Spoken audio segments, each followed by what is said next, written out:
बिस्मिल्लाहिर्रहमानिर्रहीम अस्सलाम वालेकुम। आई एम ख्वाजा मोहसिन इनाम। स्टूडेंट्स, हम सॉल्व करें एक्सरसाइज 6.9 जिसमें हम ज्योमेट्रिक सीक्वेंस और ज्योमेट्रिक सीरीज की रियल लाइफ एप्लीकेशंस देख रहे हैं। आइए इसके मजीद प्रॉब्लम्स सॉल्व करते हैं।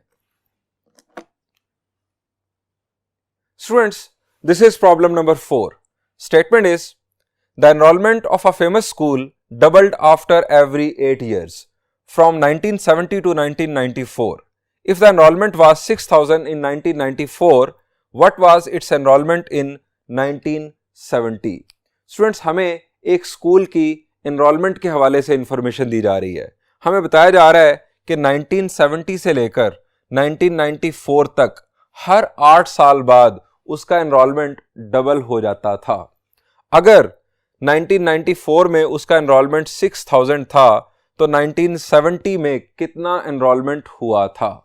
स्टूडेंट्स, ये है प्रॉब्लम जो हमें सॉल्व करना है। अब इसे समझने के लिए हम 1970 से स्टार्ट लेते हैं। इसको रफ में हम समझते हैं 1970, इसके बाद 8 साल बाद 1978, फिर 8 साल फर्दर ऐड हुए तो 1986, फिर 8 साल ऐड हुए तो 1994।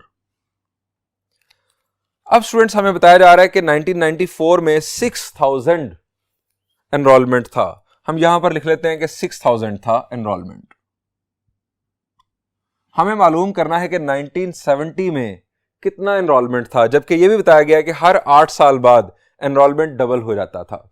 स्टूडेंट्स, हम फर्ज कर लेते हैं कि 1970 में जो एनरोलमेंट था वो ए था। अब 1978 में क्या हुआ होगा जी? 8 साल बाद डबल, तो क्या हो गया होगा? ए से ट्वाइस ऑफ ए। इसके बाद फर्दर 8 साल बाद इसका डबल हो गया तो क्या हो गया जी? 4a। फिर 8 साल बाद इसका डबल, 4a का डबल क्या होगा जी? It will be 8a। 1994 में अगर हम ए के लिहाज से चले, A twice of A, 4 times of A, then 8 times of A 1994 में, तो 1994 में हमें बताया गया है कि 6,000 एनरोलमेंट मौजूद था। हमें मालूम करना है कि 1970 में कितना था। तो क्या इस इक्वेशन से हम ए की वैल्यू मालूम कर सकते हैं? शाबाश जी, बहुत आसान है। हम 6,000 को 8 से डिवाइड कर दें, the answer will be 750। 750 enrolment था हमारा 1970 में। स्टूडेंट, ये इतना सिंपल प्रॉब्लम है, लेकिन हमने यहां पर अभी ज्योमेट्रिक सीक्वेंस का कंसेप्ट यूज नहीं किया। हमें ज्योमेट्रिक सीक्वेंस का कंसेप्ट यूज करना है। अब ज्योमेट्रिक सीक्वेंस का कंसेप्ट कैसे यूज होगा? आप जरा इसका बिहेवियर देखें। ये किस टाइप का सीक्वेंस है जी? ये यहां पर 2 मल्टीप्लाई हुआ, फिर 2 मल्टीप्लाई हुआ, फिर 2 मल्टीप्लाई हुआ। ये ज्योमेट्रिक सीक्वेंस है जिसकी कॉमन रेशो 2 है। हम लेट कर लेते हैं, लेट एनरोलमेंट इन 1970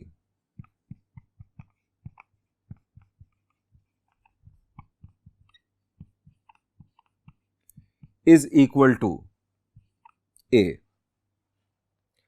अब चूंकि हर 8 साल बाद एनरोलमेंट डबल हो जाता है, सो कॉमन रेशो 2 होगा। हम रीजन इनफैक्ट बता रहे हैं, as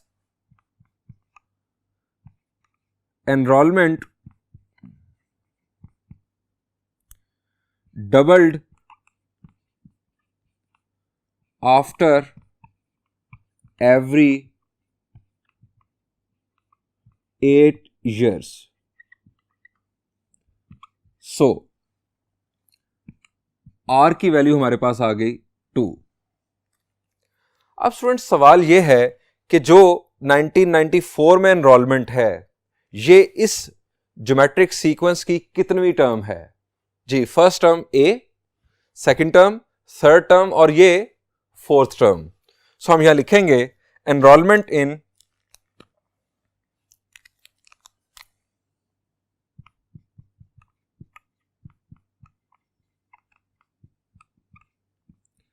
1994 is equal to this is fourth term जिसे हम लिखेंगे A4 is equal to 6000। Students हमारे पास मालूम हो गया हमें कि n की वैल्यू क्या है, n की वैल्यू है 4, हमारे पास कॉमन रेशो मौजूद, हमारे पास हमने लेट कर लिया कि 1970 में जो एनरोलमेंट था वो A था। सो हम अब इसे सॉल्व कर सकते हैं। अभी हम n की वैल्यू लिख लेते हैं पहले, n is equal to 4 since an is equal to a into r raised to power n minus 1. Putting values,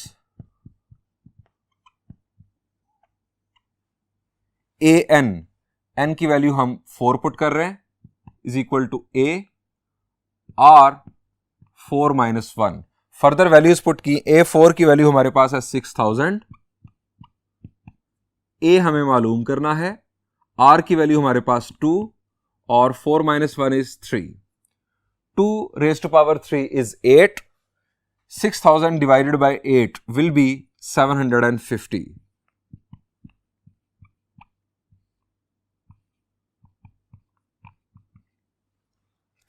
हमें जिस लैंग्वेज में सवाल गिवन था उसी लैंग्वेज में हम जवाब देंगे।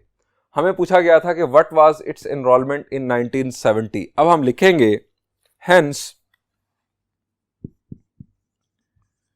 Enrolment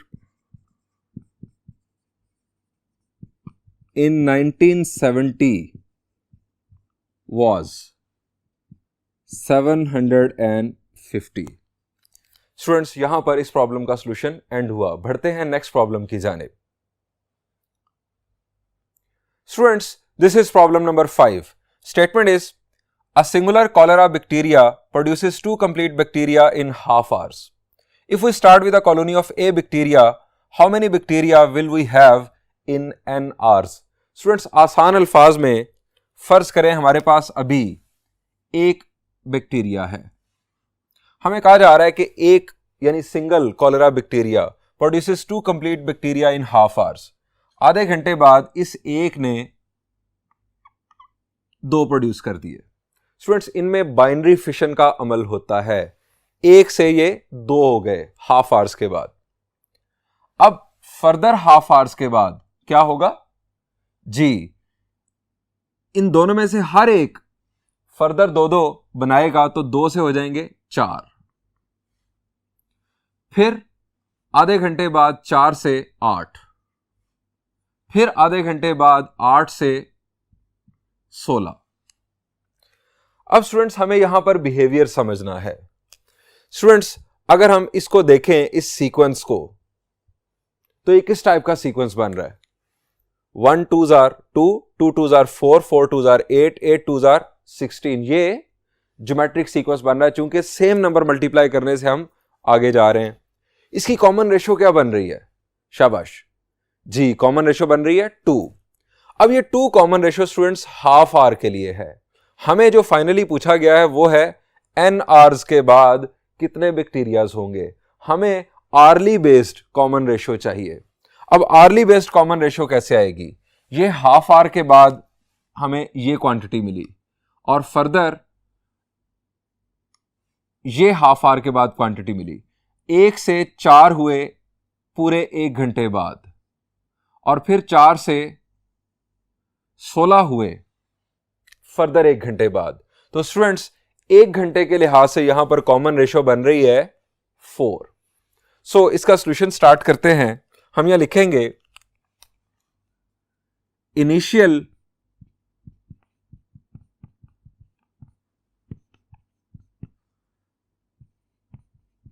colony of bacteria. जो इनिशियल कॉलोनी ऑफ बैक्टीरिया है टाइम 0 पर हम फर्ज करें तो उसे हम फर्ज कर रहे हैं first term of the geometric sequence, और वो है हमारे पास ए नंबर ऑफ बैक्टीरियाज हैं। ए की वैल्यू 1 2 3 4 5 कुछ भी हो सकती है। फर्दर हम अब बात करते हैं कॉमन रेशो की। If in half hour 1 bacteria produces two complete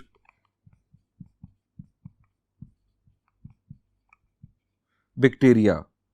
So after 1 hour there will be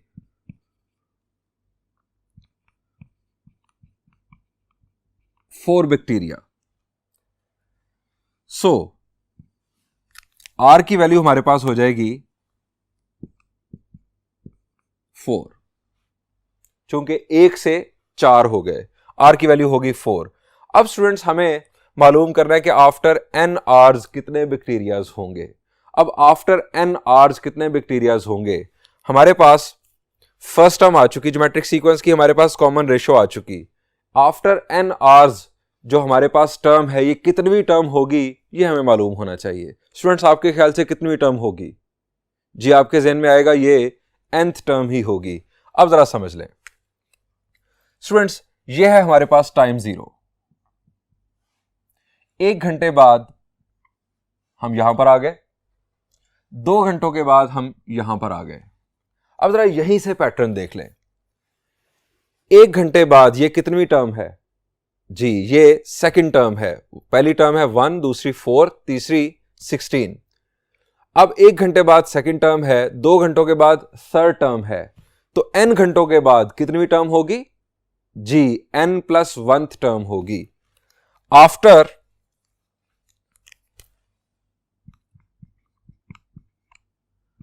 n hours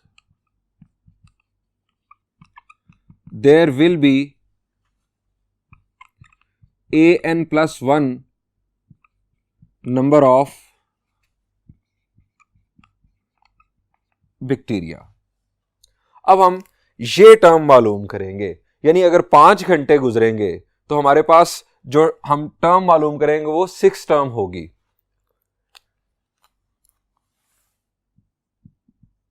since an is equal to ar raised to power n-1, हमें मालूम करना है an+1. स्टूडेंट्स जब यहां पर n है तो यहां पर n-1 है. जब हम n की जगह पर n+1 पुट करेंगे तो यहां पर n की जगह पर n+1 पुट करने से +1 -1 से कैंसिल होगा और यहां पर जस्ट आ जाएगा n. यहां पर n है तो यहां पर n-1, यहां पर n+1 है तो यहां पर n, यानी एक कम होता है यहां पर. अब हम an+1 मालूम करना चाह रहे हैं. a की वैल्यू हमारे पास, फर्स्ट टर्म हमारे पास है कैपिटल A. r की वैल्यू स्टूडेंट्स हमारे पास है 4 raise to power n. Students number of bacterias after n hours, hence number of bacteria after n hours will be equal to capital A into 4 raise to power n. Students ये हमारे पास general formula आ गया number of bacterias calculate करने का. अब इस formula का use किस तरह से होगा ये आपके साथ शेयर करता हूं. स्टूडेंट्स इसमें जो A है ये है इनिशियल नंबर ऑफ बैक्टीरियाज. फर्ज करें कि आपके पास इनिशियली सिर्फ एक बैक्टीरिया है तो A की वैल्यू हो जाएगी 1 इंटू 4 रेज टू पावर. अब कितने घंटों बाद आप मालूम करना चाहते हैं बैक्टीरियाज की तादाद? फर्ज करें कि आप 6 घंटों बाद मालूम करना चाहते हैं तो 4 रेज टू पावर 6. तो 4 रेज टू पावर 6 आप कैलकुलेट कर लें, आपके पास 6 घंटों बाद नंबर ऑफ बैक्टीरियाज आ चुके होंगे. फर्ज करें अगर आपके पास इनिशियली 10 बैक्टीरियाज हैं और आप 10 घंटों बाद मालूम करना चाहते हैं कि कितने बैक्टीरियाज होंगे तो 4 रेज टू पावर 10 हो जाएगा. आप ये कैलकुलेशन परफॉर्म कर लें, आपके पास नंबर ऑफ बैक्टीरियाज आ चुके होंगे. स्टूडेंट्स यहां पर इस प्रॉब्लम का सॉल्यूशन एंड हुआ. बढ़ते हैं एक और प्रॉब्लम की जानिब.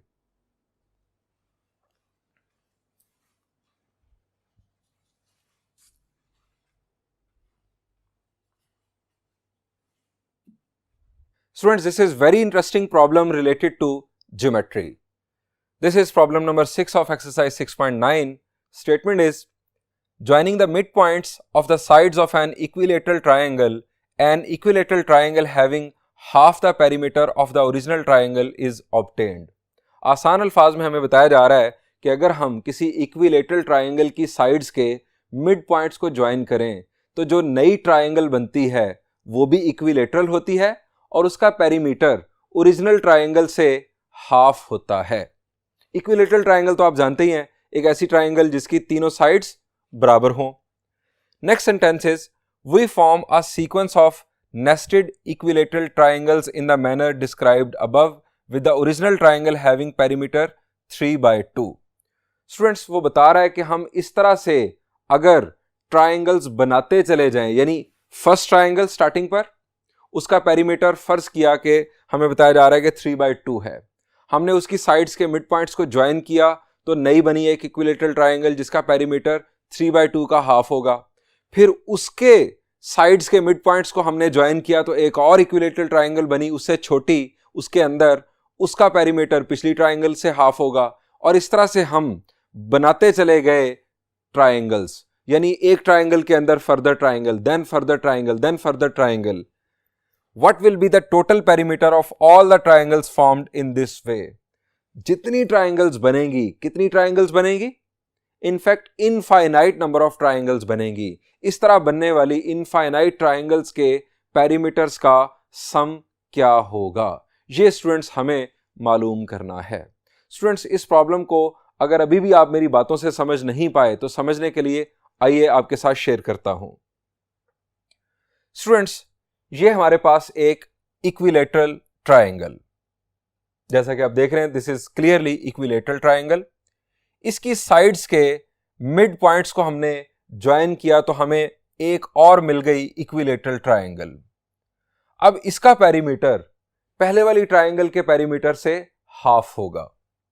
फर्दर हमने इस ट्राइंगल यानी सेकंड ट्राइंगल की साइड्स के मिड पॉइंट्स को ज्वाइन किया तो हमें मिल गई एक थर्ड ट्राइंगल। इसका पेरीमीटर सेकंड ट्राइंगल के पेरीमीटर से हाफ होगा और इस तरह से हम साइड्स के मिड पॉइंट्स को ज्वाइन कर करके फर्दर ट्राइंगल जनरेट करते चले गए। ट्राइंगल्स कितनी जनरेट होंगी? इनफाइनाइट ट्राइंगल्स जनरेट होंगी। हम ट्राइंगल्स जनरेट करते चले गए। तो स्टूडेंट्स हमें मालूम करना है कि इन तमाम ट्राइंगल्स के पेरीमीटर्स का सम क्या होगा अगर जो फर्स्ट बिगेस्ट ट्राइंगल है उसका पेरीमीटर 3/2 हो। तो स्टूडेंट्स हमें यहां पर समझना है कि जो पेरीमीटर्स का सीक्वेंस है ये किस टाइप का सीक्वेंस है। हमें बताया गया कि जो ओरिजिनल ट्राइंगल है उसका पेरीमीटर है 3/2। जो नई ट्राइंगल बनेगी उसकी साइड्स के मिड पॉइंट्स को ज्वाइन करने से उसका पेरीमीटर हाफ होगा पिछली ट्राइंगल से, फर्दर फिर हाफ होगा, फिर हाफ होगा, तो ये 1/2 1/2 1/2 मल्टीप्लाई होता चला जाएगा नेक्स्ट पेरीमीटर फाइंड आउट करने के लिए। तो स्टूडेंट्स ये किस टाइप का सीक्वेंस बन रहा है? The answer is geometric sequence. हमारे पास ज्योमेट्रिक सीक्वेंस की फर्स्ट टर्म मालूम है, दैट इज 3/2। नेक्स्ट टर्म होगी half of 3/2, that will be 3/4। Next term half of 3/4, that will be 3/8 और इस तरह से ये पेरीमीटर्स का सीक्वेंस बनता चला जाएगा। हमें इन तमाम पेरीमीटर्स का सम मालूम करना है। यहां पर कॉमन रेशो बन रही है 1/2। हम इनफाइनाइट टर्म्स का सम उस वक्त मालूम कर सकते हैं कि जब कॉमन रेशो -1 और 1 के दरमियान में हो, और 1/2 -1 और 1 के दरमियान में ही आता है। सो इसका सॉल्यूशन स्टार्ट करते हैं।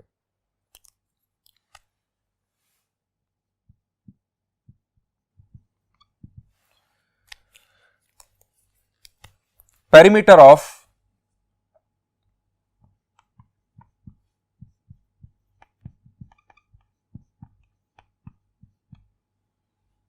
Original triangle.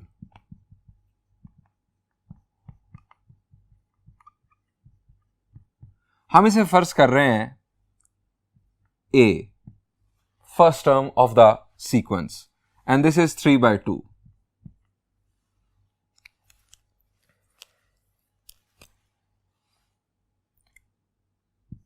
as next triangle will have half of the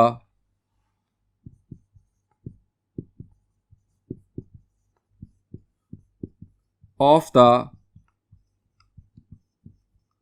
previous triangle and this pattern will remain continued. So r की वैल्यू हमारे पास होगी 1/2.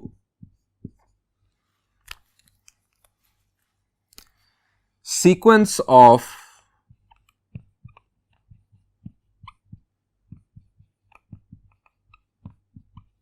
perimeters will be.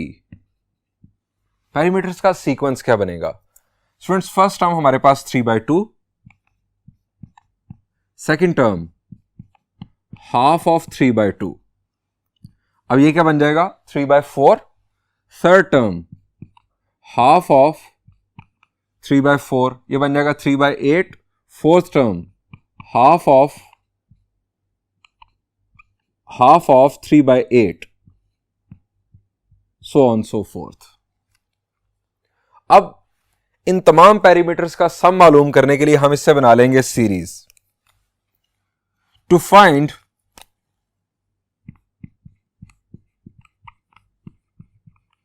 Some of all parameters we have series. अब series क्या बन जाएगी? हम commas की जगह पर सम प्लेस कर देंगे. 3/2 plus half of 3/2 plus half of 3/4 plus so on so forth. अब हम फॉर्मूला यूज करेंगे. Since S infinity is equal to, क्या फॉर्मूला है जी? It is A over 1 minus R. Putting values S infinity, इस series की तमाम terms का सम, फर्स्ट टर्म हमारे पास 3/2 डिवाइडेड बाय 1 माइनस R की value 1/2. 1 minus 1/2, 1 minus half is half. So S infinity is equal to 3/2 divided by 1/2. क्या होगा जी? ये 2 और 2 कैंसिल, हमारे पास आंसर आएगा 3. S infinity is equal to 3. ये है पेरीमीटर्स का सम, तमाम ट्राइंगल्स के पेरीमीटर्स का sum. Hence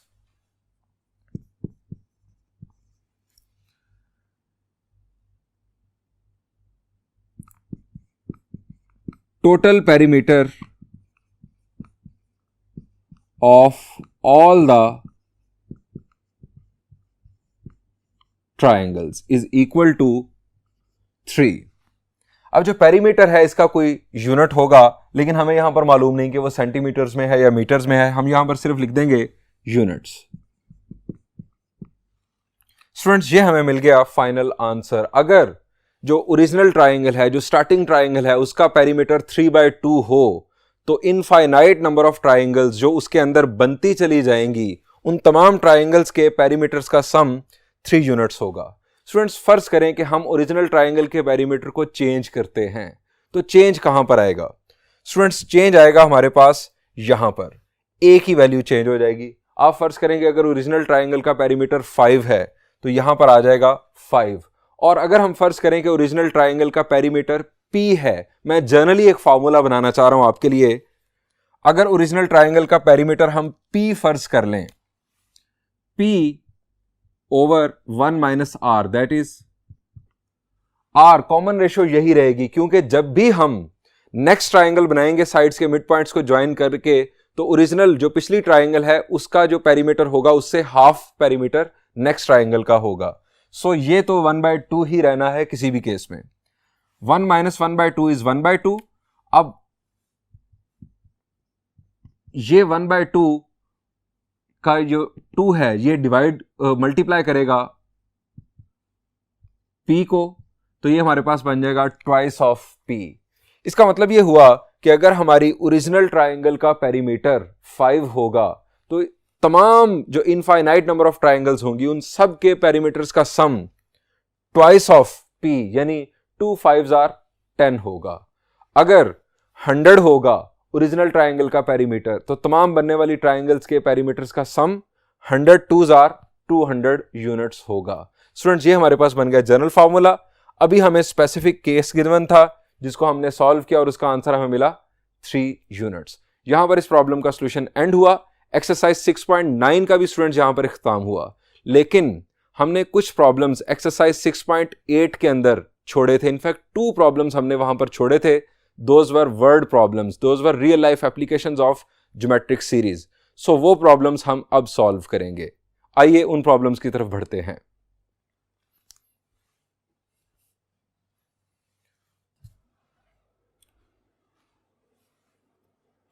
Students, this is problem number 10 of exercise 6.8. Statement is, a ball is dropped from a height of 27 meters and it rebounds 2/3 of the distance it falls. If it continues to fall in the same way, what distance will it travel before coming to rest? समझने के लिए आइए देखते हैं। Students, ये एक ball इस वक्त 27 मीटर्स हाइट पर पड़ा है। स्टूडेंट्स, अगर हम इसे ड्रॉप करेंगे तो ये डेफिनेटली रीबाउंड होगा।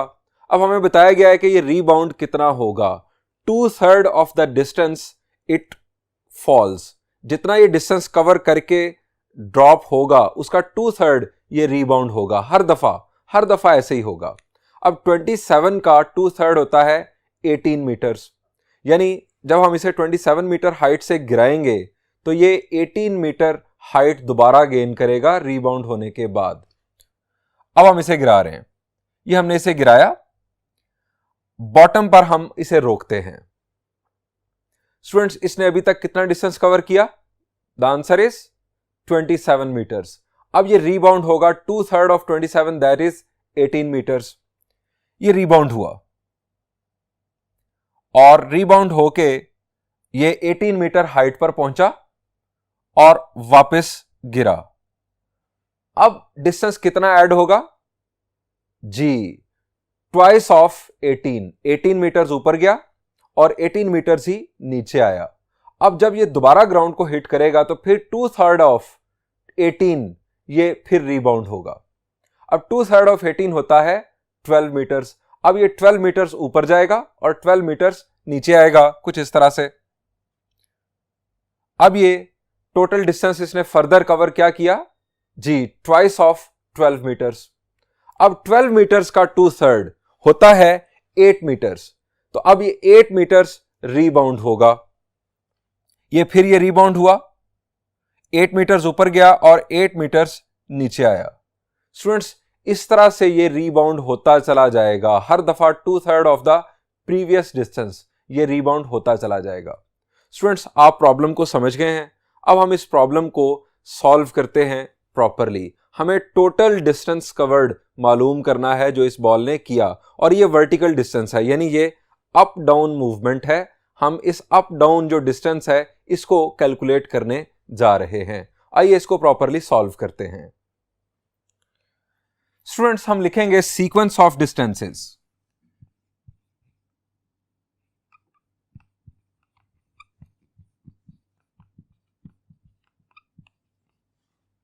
सबसे पहले 27 मीटर्स उसने डिस्टेंस कवर किया, उसके बाद वो 2/3 ऑफ 27 रीबाउंड हुआ। 2/3 ऑफ 27 बनता है 18।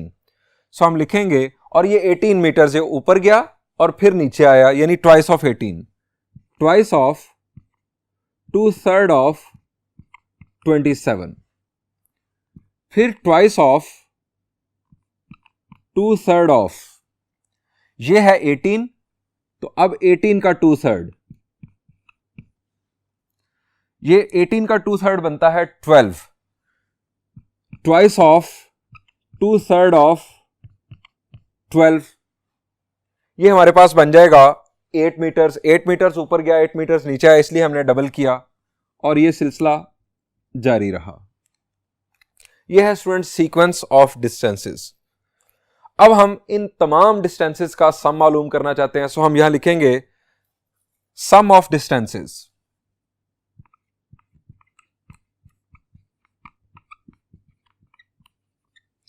मूव करते हैं नेक्स्ट बोर्ड पर। 27 प्लस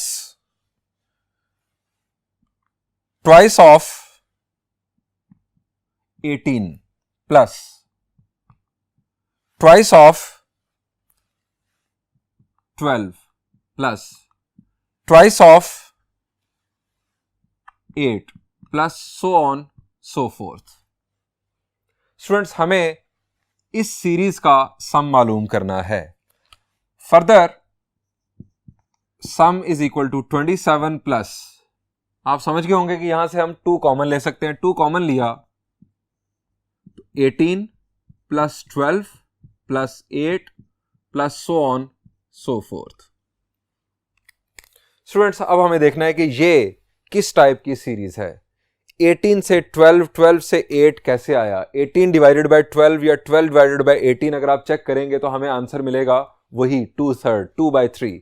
यानी इस सीरीज को अगर हम जजमेंट कर रहे हैं तो यह है ज्योमेट्रिक सीरीज जिसकी कॉमन रेशियो है 2/3 और फर्स्ट टर्म है 18।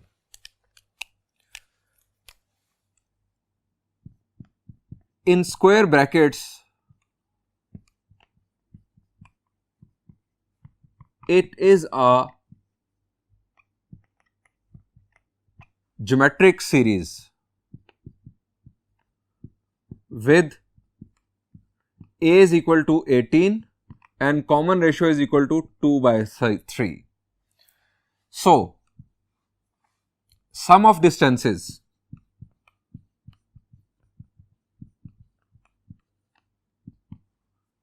(27 plus 2). अब ये हमारे पास है इनफाइनाइट ज्योमेट्रिक सीरीज।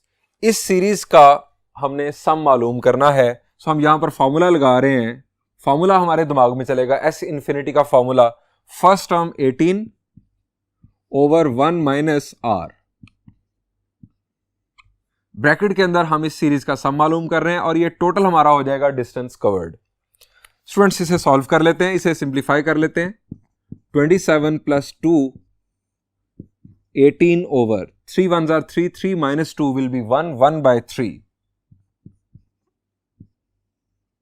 ये 3 मल्टीप्लाई होगा 18 के साथ, 18 3s are 54, 54 2s are 108, 27 plus 108, it is 135।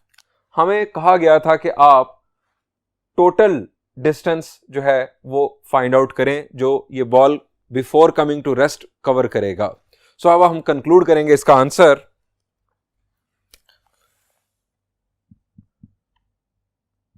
Hence total distance covered by the ball is equal to 135 metres. Students, this is our final answer. ये टोटल डिस्टेंस कवर्ड आ चुका। बिल्कुल इसी type का है प्रॉब्लम नंबर 11, सिर्फ वैल्यूज का change है। वो आप होमवर्क के तौर पर खुद सॉल्व कीजिएगा। यहां पर इस लेक्चर को एंड करते हैं। Thank you and Allah Hafiz.